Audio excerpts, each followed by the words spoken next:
Para terminar así, mejor no haber llegado. Un saludo a todos, yo soy Fanodric, esto es La Opinión que no pediste y en el video de hoy vamos a comentar la final de la Champions que terminó en una paliza del Paris Saint-Germain sobre el Inter de Milán en la final más dispareja de todos los tiempos. Finalmente, el equipo de Luis Enrique ganó su primera Copa de Europa con el Español liderando al mejor equipo del planeta en este momento, mientras que el Inter ha vivido una de las mayores humillaciones de su historia. De todo eso y mucho más hablamos en el video de hoy. No olvides suscribirte y activar la campanita. Hey, antes de comenzar quería contarte que este video llega gracias a Stake, con quienes hemos creado la comunidad de la MUF en Telegram para poder compartir pronósticos de los partidos más importantes del fin de semana y de las copas internacionales. Puedes formar parte uniéndote a nuestra comunidad de Telegram, que es completamente gratis. Ya sin mucho más que decir, comencemos con el video.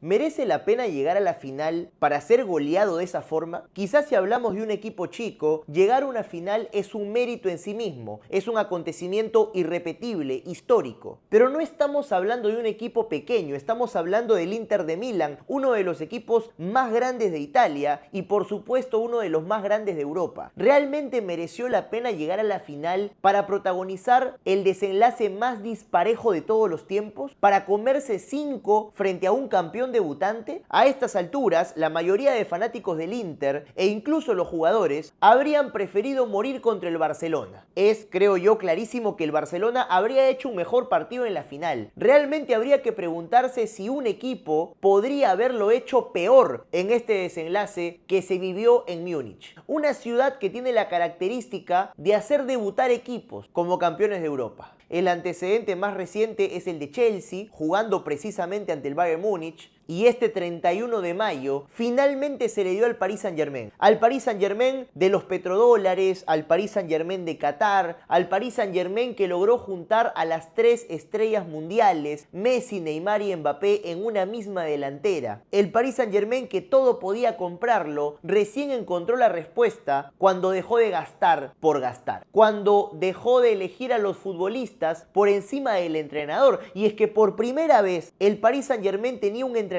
con todas las letras. Luis Enrique había adelantado ya a comienzo de temporada que su equipo sería imparable. A diferencia de la campaña anterior, iba a tener control absoluto del equipo. Y no solo por un tema dirigencial, sino por un tema futbolístico, por un tema de vestuario y principalmente por un manejo de ego. La ausencia de Kylian Mbappé, tal como anunció Luis Enrique, le daba un control absoluto del vestuario y de la táctica del Paris Saint-Germain. Luis Enrique quería un equipo que presione en todo momento y en una conversación que se viralizó con Kylian Mbappé para un documental que estaban haciendo, Luis Enrique intentó explicarle que atacar podía atacar cualquiera, que a él le quedaba claro que Mbappé es el mejor futbolista del mundo 1 contra 1, pero que necesitaba otras cosas de él como jugador. Necesitaba que sea el primero en salir a defender, a presionar. Y Mbappé, cual caballo que se sabe rápido, es rebelde.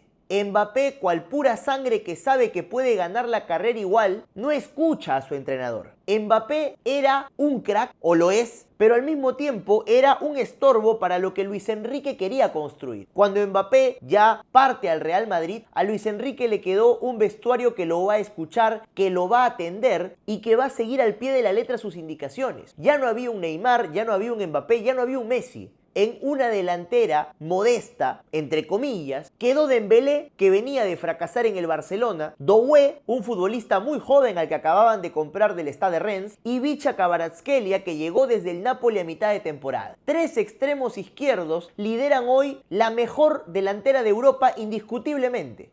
Pero el Paris Saint-Germain de Luis Enrique se volvió una máquina línea por línea. Desde la defensa, capitaneada por Marquinhos, pero desde lo futbolístico liderada por William Pacho, pasando al medio campo, donde está Vitinha como maestro de ceremonias, el tipo que marca los tiempos del juego para un Paris Saint-Germain que es increíblemente rápido para contragolpear. ¿Y cómo no lo va a hacer si sus 3 delanteros son extremos veloces? Cumpliendo diferentes funciones, pero extremos veloces al fin y al cabo. Poco y nada tuvo que hacer el Inter, que en un milagro eliminó a un Barcelona mejor capacitado para este partido. Pero en la vida no alcanza con estar capacitado, sino que también hay que demostrar en la cancha. Y en la cancha el Inter le sacó la clasificación por errores estúpidos, por un mal ingreso de Araujo, en una semifinal que va a ser recordada siempre. El Inter puso en la mesa la jerarquía de su escudo, el peso de su historia. Sin embargo, frente al Paris Saint-Germain no había historia, no había peso, jerarquía que valga. Fueron inmensamente superados desde el primer minuto, con un Hakimi que en los primeros minutos de juego adelantaba al Paris Saint-Germain como consecuencia de una defensa muy fácilmente vulnerada. Pase entre líneas de Vitinha, asistencia de Dembélé y una definición sencilla del marroquí para adelantar a su equipo. Pero eso no sería todo, porque antes de los 20 minutos llega el segundo gol en una acción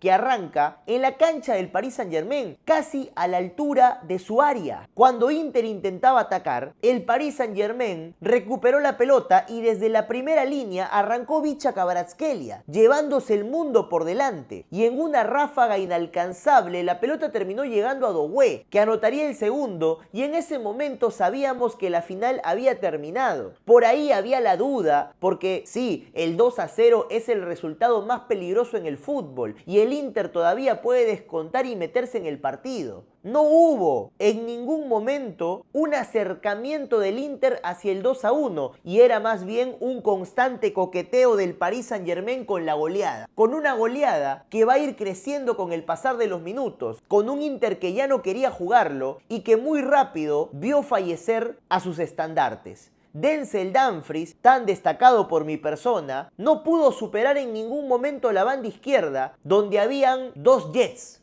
Nuno Méndez y más adelante Vicha Kvaratskhelia. Se comieron a Dumfries, que no pudo aparecer en ataque en ningún momento, y en defensa fue ampliamente superado. Di Marco ni qué decirlo. Y en los carrileros, Inzaghi empezó a perder el partido con notoriedad. Luego podríamos hablar del medio campo, donde ni Mkhitaryan ni Varela fueron una solución para un fútbol que nunca llegó a generarse. El Inter de Milán no colocó el balón en situación de oportunidad ni para Thuram ni para Lautaro Martínez, que vuelve a perder una final sin tener gran oportunidad para impedirlo. En un momento lo veía Lautaro Martínez retrocediendo casi como un mediocampista. Un delantero que es definidor, que es importante dentro del área pero fuera de ella, es un síntoma de que algo anda mal, significa que alguien no está cumpliendo su trabajo. En una categórica diferencia, el Paris Saint-Germain marcó el tercero, luego el cuarto y el quinto fue casi por diversión, para que el recién ingresado anote el tanto final en la definición más fácil y dispareja en la historia de la Champions. Un 5-0 en una final no se vio nunca antes y creería que un 4-0 tampoco. Luis Enrique atropelló, despedazó, pulverizó tácticamente y también en lo físico a un Inter de Milán que en pocos días lo perdió todo. La Copa de Italia, el Scudetto ante el Napoli, y el único consuelo que podían tener era sin duda el premio más grande, la Liga de Campeones. Pero el Inter de Milán vuelve a perder una final europea, esta vez la pierde con el Paris Saint-Germain. Los dos equipos construidos en base al dinero del petróleo árabe encontraron en el Inter de Milán la oportunidad de debutar, la oportunidad de quitarse esa virginidad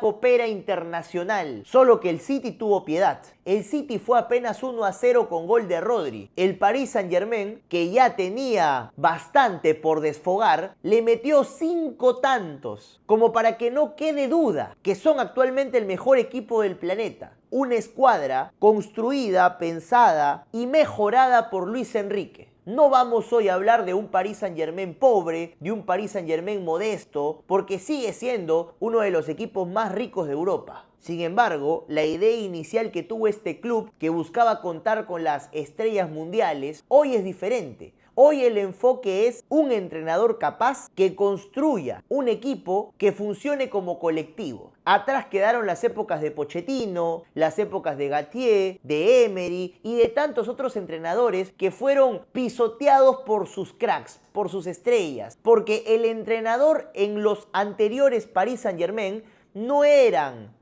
los protagonistas. Ningún entrenador llegaba a París a ser protagonista, llegaba a acompañar a las estrellas mundiales que por inmensas cantidades de dinero se ponían la camiseta con el logo de Jordan. Y uno de esos jugadores fue Kylian Mbappé, cuyo ego no le permitió seguir las indicaciones de un Luis Enrique que simplemente le abrió la puerta y lo dejó ir. En ningún momento intentó convencerlo de no marchar al Real Madrid, porque Luis Enrique sabía que el aporte individual de Mbappé era enorme, pero limitaba el potencial de su colectivo, tan importante en un deporte que se practica 11 contra 11. Kylian Mbappé, hoy desde el palco de Múnich, vio cómo el equipo, voy a decir de su vida, porque dicen que es hincha del Paris Saint-Germain, tuvo que ver cómo el equipo de su vida era campeón sin él. Lo mismo que le pasó a Harry Kane hace unos días con el Tottenham. Kylian Mbappé tuvo que ver y quizás preguntarse para adentro por qué sin él sí y con él no. Esa incómoda sensación, pensamiento que te invade, capaz era yo el que estorbaba. Definitivamente Mbappé no era el problema, sino el enfoque del club. El enfoque que Al-Khelaifi y Al-Thani intentaron darle al club Estado durante mucho tiempo. Podríamos decir que triunfaron los petrodólares, triunfó un nuevo modelo en el fútbol, después de más de una década, ganó la Champions el City, que representa a los Emiratos Árabes Unidos, y ganó el Paris Saint-Germain, que representa a los petrodólares catarís. No vamos a decir vulgarmente que es el triunfo del dinero, porque el Real Madrid no gana copas o ficha jugadores haciendo trueque o intercambiando tomates. Hay dinero también en estas instituciones, pero el modelo de construcción es diferente. El Madrid es un club de sus socios, mientras que el Paris Saint-Germain, el Manchester City, son clubes respaldados por el dinero ilimitado de naciones petroleras en Medio Oriente. El enfoque ha cambiado y creería yo que con el Mundial de Clubes a puertas es el Paris Saint-Germain uno de los grandes favoritos para llevarse ese torneo. Mucho no mejorará el Real Madrid, quizás el encargado de ponerle un alto en los pocos días que hay en el medio de esta final de Champions al comienzo del Mundial de Clubes. Pero sí habría que decir que, más allá de los millones que tiene a disposición, hay mucho mérito de Luis Enrique. Muchísimo mérito, pues no estamos hablando de un equipo acostumbrado a ganar, sino todo lo contrario. Un equipo acostumbrado a perder en Europa. Un club que incluso con Messi, Neymar y Mbappé no podía pasar los octavos de final. Hay mucho mérito en la construcción de un plantel ganador, sin, como dije antes, grandes estrellas que adornen su camiseta, sino más bien ahora futbolistas que cumplen a rajatabla lo que el entrenador les pide. Lo que ha hecho Luis Enrique con Dembélé es de no creer. Un futbolista que fracasó abruptamente en el Barcelona, que es considerado uno de los peores fichajes en la historia del cuadro catalán, quizás solo superado por Coutinho, pero su valor rendimiento no fue para nada proporcional en su paso por la ciudad condal. Salió del Barça e inmediatamente se ha convertido en candidato al Balón de Oro. Jugando de falso 9, ha sido sin dudas uno de los mejores de la temporada, acompañado de Vicha Kvaratskhelia, que firma una temporada genial, ganó todo en Francia y además al jugar la primera parte de la temporada con el Napoli también es campeón de Italia. Simplemente impresionante todo el éxito construido por Luis Enrique, que 10 años después, específicamente 10 años después, vuelve a ser campeón de Europa, ya no con el Barcelona, sino esta vez con el Paris Saint-Germain. Inevitable no mencionar la celebración que 10 años atrás tuvo con su hija, que falleció tiempo después producto de una enfermedad y a quien él deseaba dedicarle el triunfo en esta final. Así lo declaró en la previa, recordando cómo su hija lo había acompañado en aquella final jugada en Berlín. Esta vez en Múnich esperaba ganar para dedicarle el triunfo y si bien no estaría presente físicamente, sabía que lo acompañaría durante la final espiritualmente y es lo que declaró Luis Enrique. Los fanáticos también hicieron un presente recreando aquella celebración que tiene ya 10 años, pero ahora con los colores del Paris Saint-Germain. Y como diría la canción, si 10 años después me vuelves a encontrar en algún lugar, no te olvides que soy distinto de aquel, pero casi igual. Y bueno, eso ha sido todo por el video de hoy. Muchas gracias por haberme acompañado hasta este momento. Ahora dime tú, ¿crees que el Paris Saint-Germain se llevará también el Mundial de Clubes con el envión anímico que lleva? ¿Alguien podrá ponerle un freno? ¿Y el Inter de Milán, que hizo el ridículo, se arrepentirá de haber llegado a la final? hubiera hecho algo mejor el Barcelona? Házmelo saber en los comentarios que te voy a estar leyendo y no olvides suscribirte, dejar un like y activar la campanita. Y así mucho más que decir, me despido y conmigo será hasta un próximo video.